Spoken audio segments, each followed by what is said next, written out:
Are you looking to get ready, be prepared, and transform your financial future? Then you've come to the right place. This is the Get Ready Money Podcast with Tony Stewart, where Tony has insightful conversations with financial experts who are changing the way we think about money. Catch up on the latest financial trends and hear practical advice from Tony and his expert guests so you can build healthy habits that work. Be empowered with tips for implementing small changes that can have a big impact on your financial future. So sit back and get ready to hear from today's guest. Welcome to the Get Ready Money Podcast, changing the way we think about money. I'm pleased to be joined today by Deborah Price.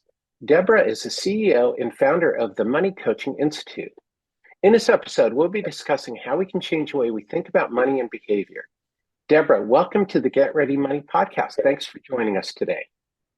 Well, thank you, Tony, for having me. It's a pleasure to be here. Yeah, excited to learn more about you and the Money Coaching Institute. So, let's get started. Tell us a bit about yourself. What is your origin story? Well, it's one that I was not ever expecting to have occur. I originally set out in life thinking that I was going to become a psychologist, went to Loyola University, ended up changing majors in the 11th hour, literally one class short of a psychology degree. But I ended up early in my life becoming a financial advisor. And never in a million years did I think I would go on that journey, because I actually never even thought that I was good at math. I had a lot of math phobia issues that were going on. So it just turned out that those were fears and phobias caused by experiences when I was very young. And it turns out that I was actually very good at math. And so I ended up getting great jobs with financial institutions and spent the first 20 years of my life as a financial advisor doing money management, investment management, and financial planning. And then eventually I realized that this sort of behavioral side of who I am, that's always most interested in human beings more than anything, I started just noticing these recurring themes and patterns around money with all my clients, regardless of the socioeconomic background, regardless of culture, regardless of anything, actually. And I became extremely curious about that. And as I would talk to my peers in the field, they would all concur with me. There's definitely behavioral stuff going on. But at that point in time, and we're talking over 35 years ago now, nobody was talking about the behavioral side of money. It was not a conversation that even existed. And when I wrote my first book, which was called Money Therapy in 1998, which is dating me quite a bit, so nobody do the math inside your head right now. I essentially realized that not even therapists were talking about money, because I interviewed many, many psychologists and different types of therapists, and they all said, 100% of them said, we don't know anything about money. We're not trained in it. It's not part of our education, and we don't want to talk about it either. So we've always left that up to you financial service professionals. And I sat back after doing that research and for that book and just went, wow, no wonder so many people are falling through the cracks. No wonder people can't seem to arrive where they really want to be, in spite of good financial planning and investment advice and all the practical side. And so I knew something was missing, and I went in search of that. And now 20 years later, I've been running the Money Coaching Institute and doing what we do to help people on the behavioral, more psychologically driven dynamics around money. And it's my passion. That's awesome stuff. And I think you said so many things in there, but one thing I just want to ask you a little bit more about, because I think this is really true for a lot of people with money, and especially from a lot of the women that I've talked to on the show, is the math phobias and the fears that women have. It seems like a sense that they are told that they can't handle money. Have you found that in your experience and with the Money Coaching Institute? Absolutely. In fact, the Washington Post just had an article that came out this week saying that it was an opinion letter. In fact, it was about how math is probably one of the greatest reasons why people are failing in life. And it's not because they don't know how to do it. It's because there's too much math and too many people have math issues. And, you know, human beings don't all learn the same way. And women learn math differently than men do in many cases, right? And some of us just don't have that natural proclivity.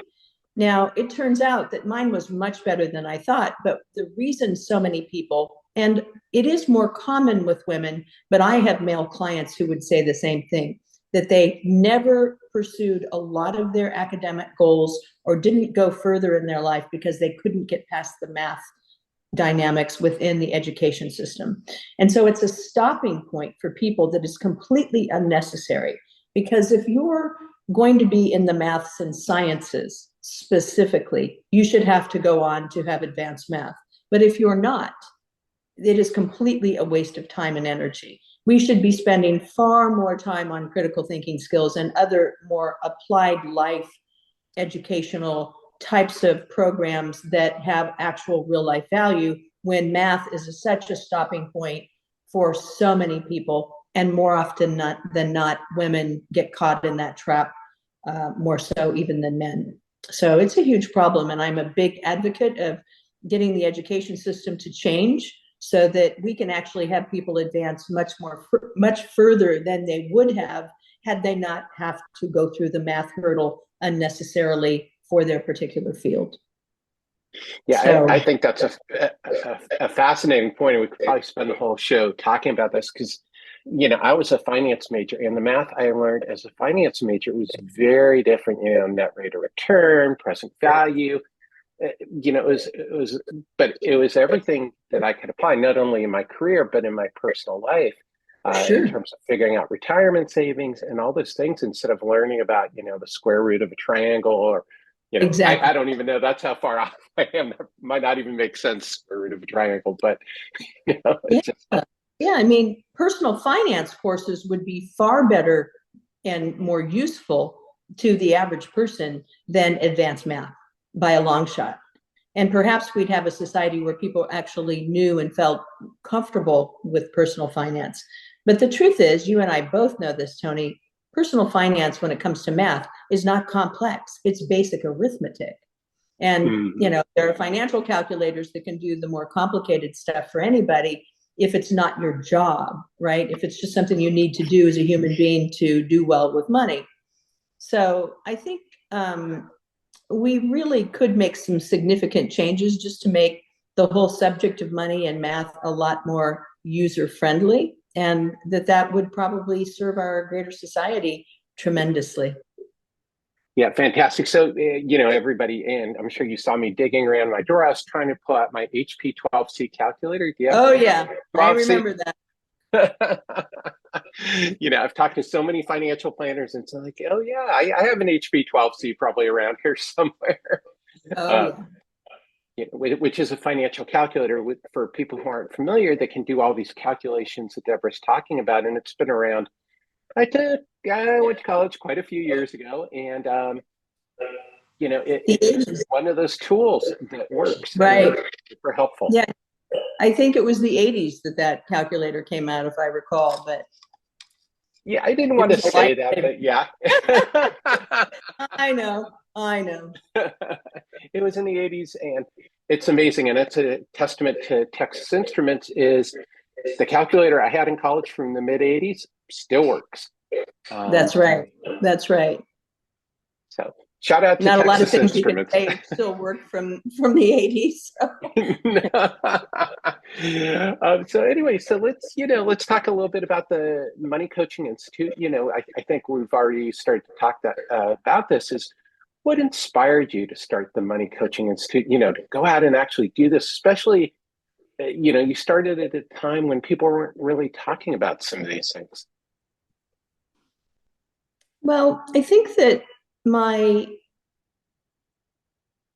just who I am as a human being has always been somebody who's been on a transformational journey I really like going deep with people. I like being engaged in philosophical, meaningful, what is life, what is the purpose kinds of conversations. And I have been wired like that since I was a child. If I hadn't done psychology and political science, I would have been a philosophy major and probably an academic professor who really delved into the humanities, in particular philosophy and spirituality. These things have infused my life with great meaning, and I can't separate that out from who I am. So while professionally, I was in the business of money and finance, I never stopped having those kinds of conversations with my clients. And I think that's why I was as successful on the financial side as I was. And my clients would always say that our conversations really stimulated a lot of thinking for them about their own meaning and values and greater purpose, because I don't think we were just born to work hard, make money, figure out what we can have and accumulate stuff. There has to be more. And that more and that meaning was something that I've always been engaged in those conversations with my clients. So that was always important to me. And also, I'm very much a servant leader, and I really wanted to help people. And I found that financial planning and investment management could only take people so far, and that many people were not succeeding financially to the degree that I knew they could be, but I didn't know what to do to help them. And so I went on that journey and became an avid researcher and discovered really a lot of the keys that then I developed into a methodology that we use in the Money Coaching Institute to really help people to identify and change, what are largely, quite frankly, subconsciously driven dynamics. And, the truth is, if you can't name what's going on and you're trying to get somewhere, but you can't name what that is, you have very little hope of changing it. So we name things so we can change it. And our methodology and coaching process is really elegant in its ability to do that fairly quickly for people. So. Yeah, it's awesome. You have to know where you're going in order to get there, right? That's exactly right. Otherwise, it's like throwing darts at a dartboard and hoping, one is going to land someplace. And it often just creates a lot of frustration and even feelings of embarrassment and guilt and shame. And that wasn't okay with me, because I knew that most people are good people. They're trying to get where they're going and they need help. They're coming to us for help, but we didn't have the answers. And therefore we couldn't help them sufficiently. And that wasn't okay with me. So I'm very happy and very proud of what we've created, because now we can help people, and we do every day. So that's awesome. And I know from my personal consulting career, I consult for wealth management advisors, so, clients who are CEOs, litigation attorneys, wealth management advisors, and they still struggled with some of the concepts of insurance and, understanding some of those dynamics. So, I would say for people who are non-money people is, just recognize that even people in the money field have a hard time with some of these things that Deborah's talking about, because there's so much more behind it. So that's awesome. That actually happens a lot with new coaches. I'll be training a new group, and there's always at least 2 or 3 of them that reach out to me privately and say, look, I feel like I have imposter syndrome going on now, because some of the things you're talking about behaviorally, I've now identified are issues that I have. And now I'm worried, should I even be doing this? And I say, first of all, the fact that you've identified these, just congratulate yourself, because now you've named it and you have the power to change it. There isn't anyone who's walking around in a human body who doesn't have some subconsciously driven money dynamics at play. It's just the way the brain is designed. It's true for all of us, and we should have no shame about it, right? You're just human, and we all have subconscious dynamics. I mean, think about this. 70% of all of our decisions are driven by the subconscious, 70%.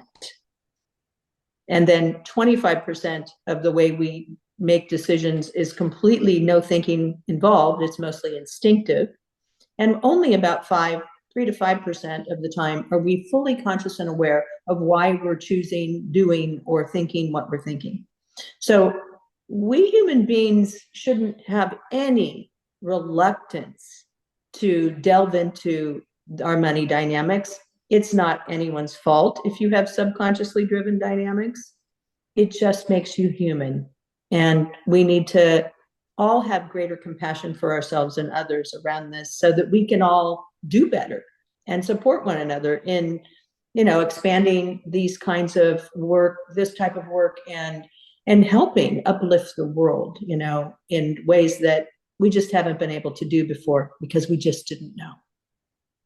Yeah, well, that's awesome. And I think that correlates to what you were talking about earlier with the fears about math and the experiences. So one of the things I wanted to ask you, because I know people get a little bit, lost with all the different names, financial planners, blah, blah, blah. What is a money coach? So my program is the term money coach is, the term money coach is actually a term that I coined over actually 30 years ago. So I started using the term, and then when I started the Money Coaching Institute, I developed the Certified Money Coach Training Program, and that term is a registered trademark, so we own that. But a certified money coach and money coaches from our universe is something different than the general population uses. So certified money coaches and the Money Coaching Institute were the pioneers of the field, and therefore first to market. We've been doing what we've been doing longer than anybody else, and certainly training longer than anyone else.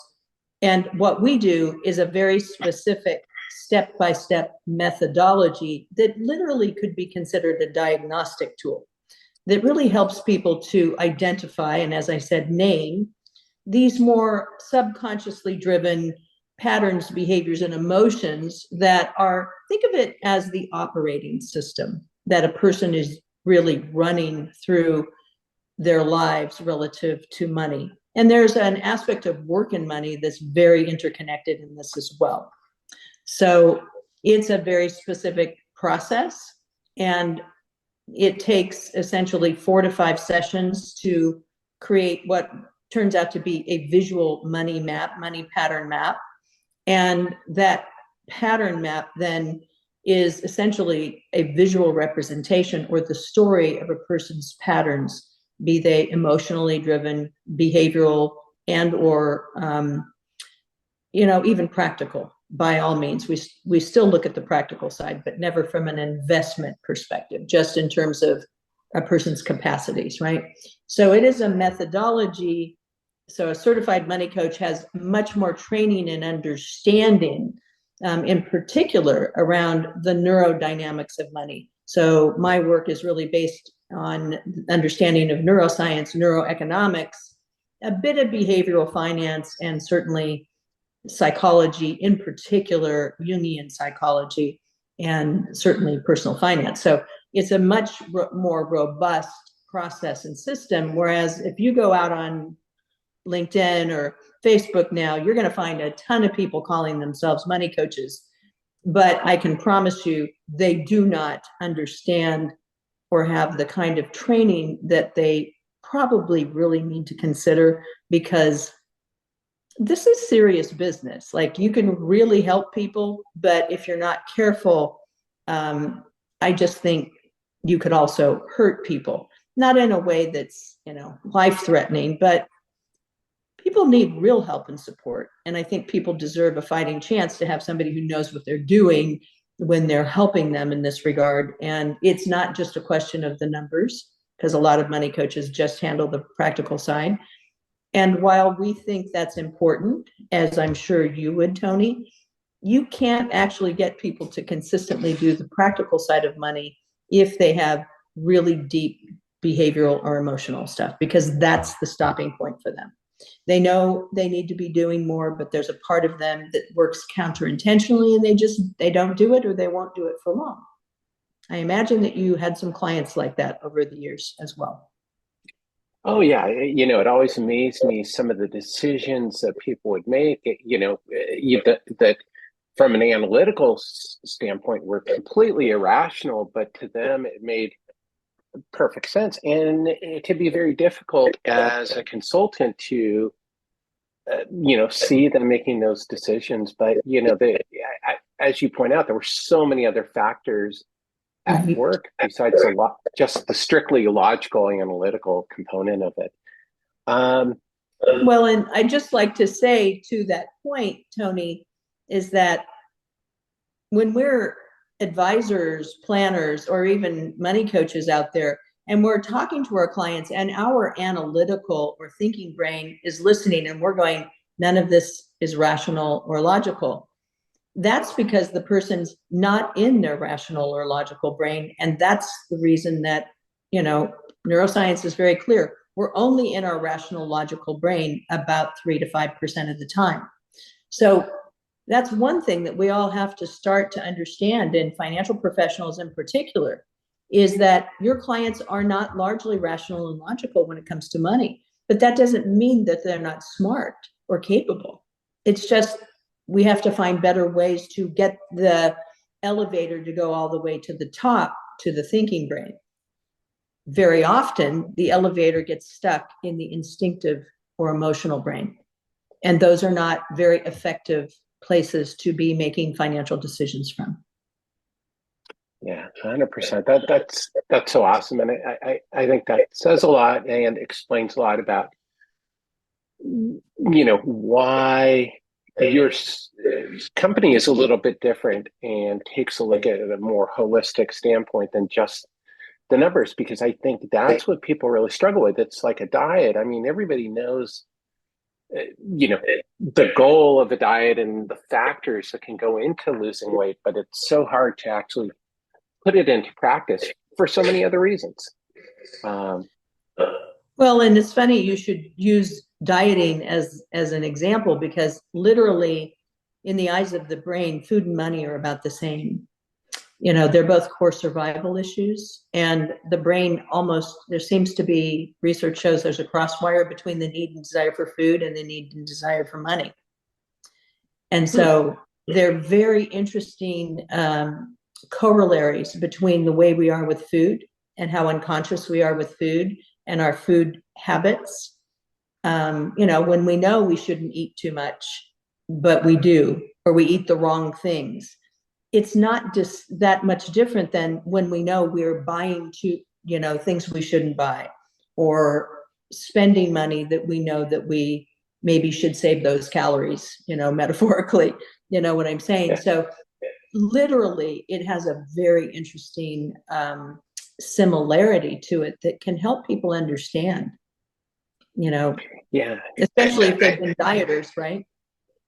Yeah, exactly. And, because, it's like with money, is like, people know they need to spend less money than they earn, so, and we tend to forget that everybody knows that. And, they may know that they need to lose weight, but, there's all these other psychological factors. So, yeah, I did want to switch gears to make sure we get to this question before we get to the Get Ready questions is, you've been publishing these Dear Money letters. Can you tell us about what are the Dear Money letters and why did you start doing this amazing series? Well, it started as a result of a few sessions that I had with clients, where when I asked them to express to me if they could sit across from money and talk to money as though it were a human, right? Like, because we all have a relationship with money, we just don't necessarily know what it is, and it's not always a very conscious one. So I said, let's pretend that money is actually a human and you're sitting across the table. What would you like to say to money? And they would start going into this dialogue monologue about how and often it was anger and or pain and frustration frustration and sadness. And I went, you know what, there's something here, and I want to start writing these letters to help people see. And it was so interesting how many people responded that they related to those letters so powerfully. Because I think we all feel at times that money isn't our friend, that somehow money is the reason we can't be, do, and have what we want in our life. And I understand that from the lens of working with people in money very much, but it also presents a problem and a bit of a quandary, because to the extent that we have put money in, as the source of all of our happiness and our potential and the thing that's going to let us have the life we want, we have given away all of our power, because money is not actually in charge of our lives. We need to be in charge of our lives and therefore our money.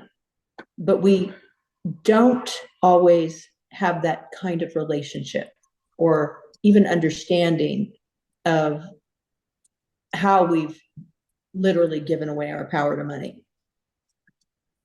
So I'm trying to help people reconnect the dots there, right?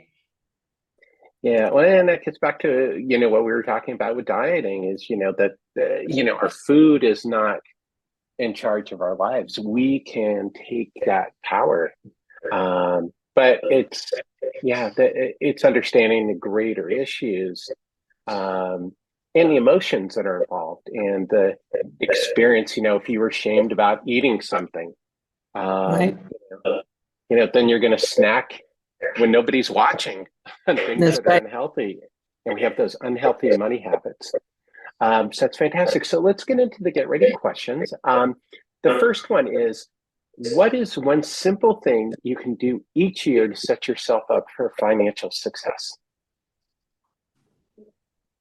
I believe I don't particularly like New Year's resolutions and or money resolutions and as a way to get started. I believe that intentions actually are far more meaningful. So intentions are different in that you're literally saying, I intend or I am going to be a powerful warrior magician. So I like to use the I am, because the I am is sort of, from a spiritual perspective, a very powerful term to enact and to utilize. So I like to use intentions, and then I like people to create a visual representation of those intentions in the form of, I use collage a lot. It's a very fun exercise to do. And so you start with the end in mind, with a vision of what you want to create. You hold that vision and you create these intentions, and then you create a visualization in form of, a collage or something. And I've been doing this work, by the way, and have manifested this way my entire life since I was in my early 20s. And there's actually science behind it. In fact, the guy who taught me this process was in charge of, he was the major consultant in charge of the Exxon Valdez oil spill. When that happened for Exxon, they went in and they had made a decision that they were going to change the intentionality in the organization. And they created this process that Exxon still uses to this day. And so this is actually scientifically backed in that not only did they show that you can create intentions and then create visual perspectives, affirmations, meditation, whatever you want to use to add to it, adds a little firepower. But it's not just some spiritual mojo that, we talk about. It's actually, in fact, Exxon didn't have another accident for, I don't know, maybe 25, 30 years after that. So there was something about the sort of collective organization, whether it's an individual, a family, or a corporation, that intentionality and using these various strategies can be extremely powerful to move forward. And that you don't lose track of those. You actually repeat those intentions and you keep them visible and really in front of you at all times, because your brain is actually conspiring to work with you to create these things at that point. So I love to get started that way at the beginning of a year. And that's what I do myself, and I recommend it to my clients as well. Well, awesome. And I think that's what that jumps back to what you were talking about with goals and knowing where you're going. That this sounds like it's a component of that is visualizing where you want to go and being intentional in getting there. That's right. But you need to speak it out loud. There's something about the power of words. So I like people to actually speak those intentions. And to use the I am is really powerful, because what it's essentially saying is that it is already done. I am this. And people often will say, well, but I'm not yet, so I feel like I'm faking it. And I said, it's okay. Because when you're creating, you need to imagine and believe that you are already that, and you can. The challenge with our thinking, and the human brain is really complex, and it has some flaws associated to it in terms of the way that we operate. And we can be our worst enemy in that we can have intentions, but because we're not really connected to those intentions, we fall off the rails all the time, right? And so there's something about the power of focus and the discipline of working those intentions actively that does make a huge difference for people. That's awesome. That's awesome. And I'm with you 100%. So the one thing I've been talking a lot about is habits. What is one habit that people can change when it comes to their money? I think the one habit I like people to notice from the very beginning is to begin to experience and become more conscious of just how you are feeling about money when you're utilizing it. Like, for example, does money make you, when you are working with money, do you have a physiological or emotional feeling or response or reaction? To notice that and to name it. So, for example, a lot of people say, well, I feel a lot of anxiety around money in my solar plexus, or they'll feel it in their shoulders or wherever. And so I'll say, okay, so I want you to write that down. And then I want you to consciously now start to journal every time you have that feeling. And then next to it, what preceded that? Did something happen that created that? So at every time that you stop and assess a physical or emotional reaction or response, you're slowing down the neural processing centers of the brain. So now you've noticed the feeling, you've now written down, oh, that came right after I talked to my husband about paying the car payment, right? Okay, so that created some anxiety in me. And then if they want to, they can write, so can you name, was there a fear or something else under that? And they might say, well, yeah, I was afraid he was going to be mad at me because I made the payment late. Okay. And is there a fear that you can trace to that from the past?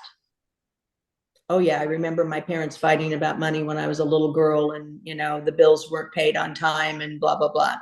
Okay, so right there, you've just discovered what I would call a hardwired money pattern.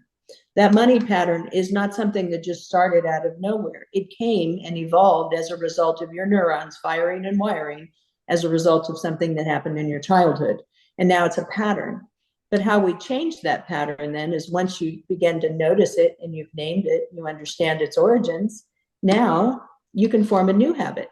And now what I'd like you to do is notice it, and I want you to do 5 or 10 minutes of polyvagal breathing. And I teach the breathing exercise, which is research-based. Stephen Porges, one of the best minds of our time, developed this amazing process, and his book called Polyvagal Theory is just changing lives, right? So when you notice something and you can slow it down and you can interrupt the pattern by doing something else, and polyvagal breathing, by the way, is a game changer for people.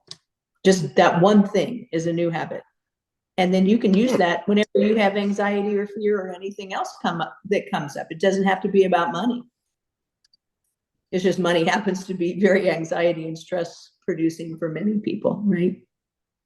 Yeah, well, and as you point out, you have to know what the issue is before you can even start to address. And if you don't know what that issue is, and I think people do that with money is because, we're taught to keep it in the background. We're taught not to talk about it, and a lot of us, of an older generation, our parents, you don't talk about money, That's right. it's not a subject. So Deborah, what money myth are you trying to break? I think the biggest one is that the myth that anyone out there in the world could think that they're not good or capable of dealing with money in a healthy, rational way. Because I know with every fiber in my body, in my being, we are all capable of this with the right support and integrating the right tools. No question in my mind. That's awesome. That's awesome. And I'm with you 100%. And, and that's what I hope for people watching and listening to the show is, adapt maybe Deborah's philosophy or some of the other people that I've had on the show. And, just think about these things and, make the changes that resonate with you and that you're comfortable with. So, let's get out the time machine now. What advice would you give your younger self if you could go back in time knowing what you know now about money? Well, I think I probably would have started the Money Coaching Institute earlier, because once I realized, and it's not easy to take the dive off of a very secure career, into pioneering a field. And a lot of people thought I was a bit nuts because I literally just walked away from a 20-year career. And I was a single mother of a 6-year-old daughter at the time. And so it was scary, but I think that knowing what I know now, I would have done it 10 years earlier, because we could have forwarded this work much faster in the world. And, we've made a big impact, I think, but not as big as I think we could have had I got started earlier.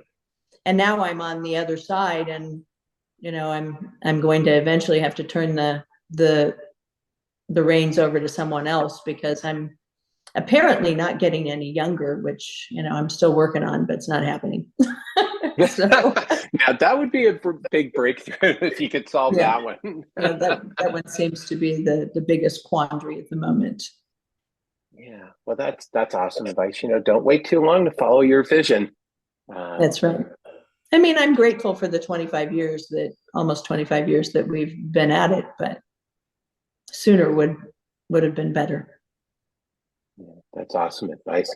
So, to wrap up, what is your number one tip on changing the way we think about money? Well, the challenge really is that changing the way you think about money isn't really the biggest issue. The greatest challenge is, and the one thing that we all need to learn to understand, is why you are the way you are with money. And really starting to understand that and unpack that, because then you can change the way you think about money and the way that you act and the way you feel about it.